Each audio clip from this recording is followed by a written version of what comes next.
なるほど。日常の会話の中には日本人がよく使います。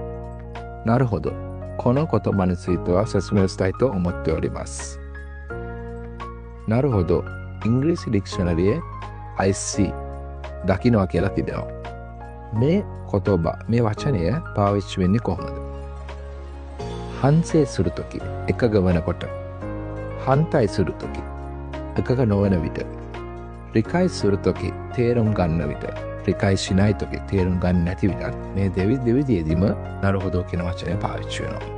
ඒකට හේතුව යමක් තේරුම් ගන්න විට නරුහොදෝනේ කියලා නියෝජිතලා කියනවා. හැබැයි යමක් තේරුම් නැති වුණත් ඒකට මුරියාරි එක ගමනට නරුහොදෝ කියන දත් ඒ විදිහට සමහරවිට නියෝජිතලා පාවිච්චි කරනවා. එම නිසා මේ භාෂාවේදී අපි කතා කරගෙන යන විට මේ නරුහොදෝ කියන වචනය සම්බන්ධව හොඳට තේරුම් ගන්න ඕන නියෝජිතලාගේ කිමොචි ඒ කියන්නේ කට්ටියගේ feelings. えにさ、私たちの学生たちはもっともっと日本語で話せるように頑張りましょう。